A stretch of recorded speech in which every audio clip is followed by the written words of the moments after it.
Does the West have a culture of abortion?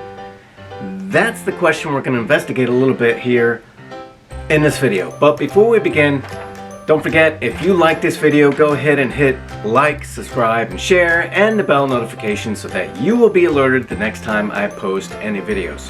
So, without further ado, the reason I'm talking about this, and I talk about abortion a lot. If you've looked at my channel, there's several other videos about abortion.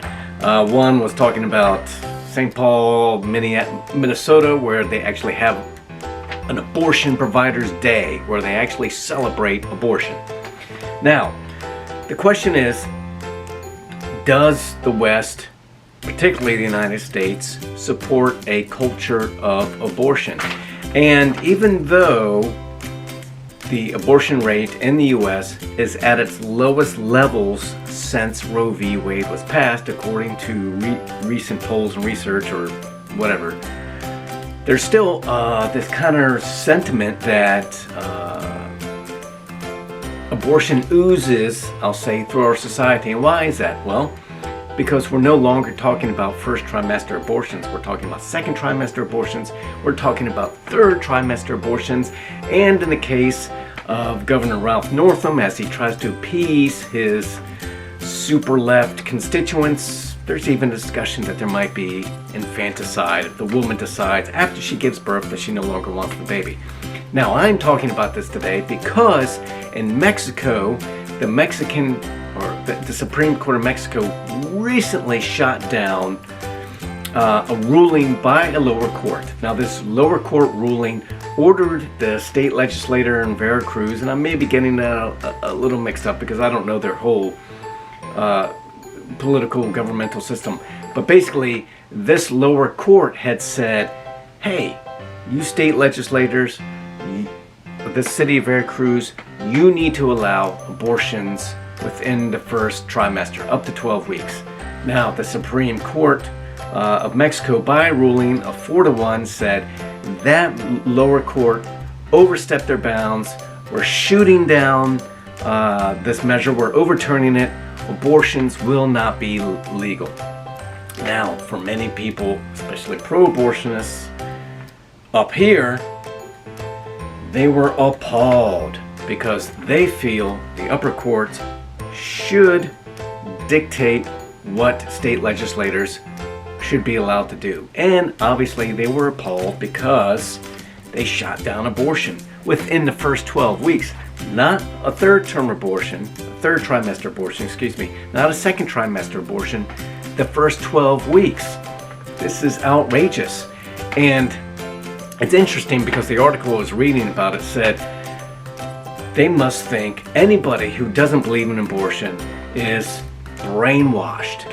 And that leads me to think, is there really a culture of abortion here? Now, it's interesting, the founder of Culture of Life for Africa has spoken out against what he calls attempts to export a culture of abortion. Many African states have voted against abortion, as has Mexico, as they have done for decades. Now, this founder of Culture of Life of Africa, he puts it very interestingly, he calls it ideological colonialism. Basically, we're coming in kind of like what we did with the Native Americans and other natives around the world. We come in with our Western ideas and we say, we obviously know better than you, you must adapt all of our ways. And in some aspects, that was good back then. But they view our culture of abortion and our idea of trying to spread it or trying to get their cultures to adopt it as just another means of another example of colonialism.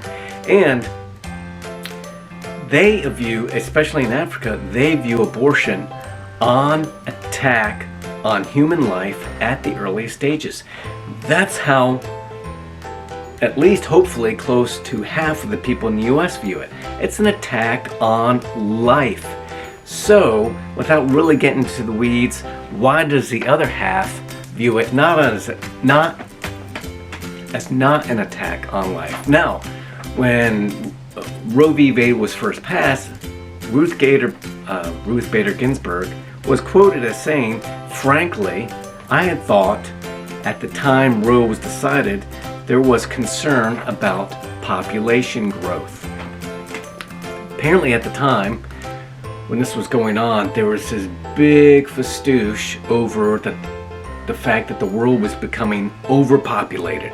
And there was actually an organization at the time that was kind of like the organizations for climate change.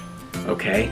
So back then, oh my gosh, the world's becoming overpopulated, So RBG at the time was like, I thought Roe v. Wade was to curb population growth.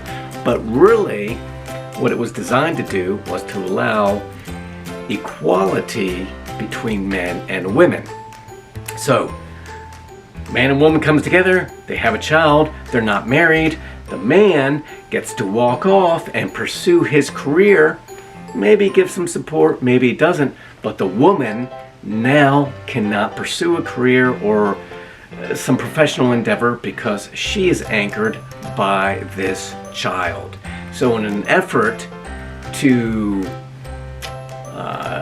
give the woman equal footing as the man, the woman can now eliminate the pregnancy and she can be free to pursue her professional career unhindered. I see how a woman does kind of get the shaft by having a baby, where a man can just carefree walk off and pursue college or his career, start a business, do whatever he wants, while the woman has a child. It does seem unfair, but rather than promote abortion, why not instead just have some measures where the man has to financially support this child? Or why not take a step back and promote abstinence, or at least birth control if people can't, as the Bible says, curb your desires, have birth control.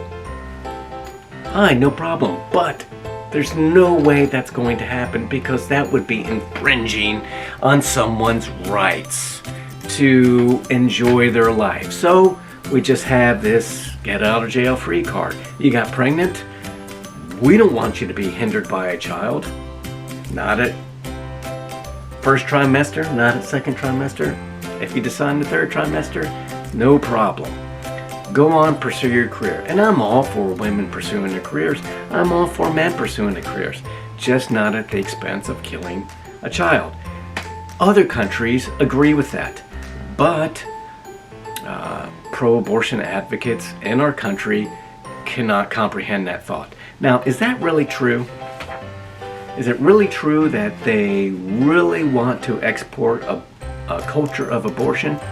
Well, yes, obviously it is. In the 80s, when Reagan was president, he instituted what is called the Mexico City policy, otherwise known as the global gag rule. Now, what that essentially says is the U.S. is not going to fund non-governmental organizations, NGOs, if they actively promote abortion as a method of family planning. If they do, they'll lose their assistance. The U.S. is all for saying, hey, we'll give you aid. We'll give you funding for health care, helping out mothers, providing counseling, therapy, but you just can't promote abortion. Because when we give aid to those organizations, a lot of time the money is just funneled into pro-abortion organizations. So, whenever there's a Republican president, this bill is in effect. When a Democratic president comes in, this bill is rescinded. So, Trump came in, he reinstituted the Mexico City policy, which withdrew funding from NGOs that actively promoted abortion. So obviously the pro-abortion people are up in arms. How dare, you're hurting women all over the world. Pro-life people are like, this is great, we're protecting babies all over the world. If, let's say, for instance, Biden becomes president, he's already said he's going to rescind the policy. Once again, we'll be spending billions of dollars towards pro-abortion organizations. And that to me does sound like we're exporting a culture of abortion. Should the U.S. be doing that? Well, as a Christian, obviously not. Hey, if you're watching this, you're a Christian, you're probably in agreement with me. The question was, do we export a culture of abortion? I certainly think so. Others think so. We need to stay out of other people's businesses. If Africa, which has a strong preference for large families, doesn't want to promote a culture of abortion, leave them alone. Maybe it is about population control. Maybe this is our way to fight hunger. We're trying to limit their ability to have children. Less mouths to feed, less hunger. But honestly, we can't legislate that, okay? Starvation, things of that matter, the dictators that are in position in these other countries that steal medical aid, medical supplies, that prevent people from growing their own means of support. We need to stop those people, not kill babies, not limit population growth. That's not the way, okay? It seems normal, it seems like a good solution, but killing children is never right. So, what do you think? Do we have a culture of abortion? I'd love to hear your comments. Put them below. Or am I way off base? Is it, for those of you who are pro-abortion out there, am I just insensitive to the needs of women and their careers, or to the growing population? Am I encouraging starvation around the world by not having a pro-abortion stance? I'd love to hear all your comments. As you know, I'm a Christian, so I'm pro-life from inception onward. But I'd love to hear all opinions. If you like this video, go ahead and click like, subscribe, and share. If I've got lots of other videos on the subject, I'd love to hear your comments. Please watch one of those other videos. All opinions are welcome. Let's everyone just have a thick skin, but please don't be too belligerent in the comments below. Thank you and have a blessed day.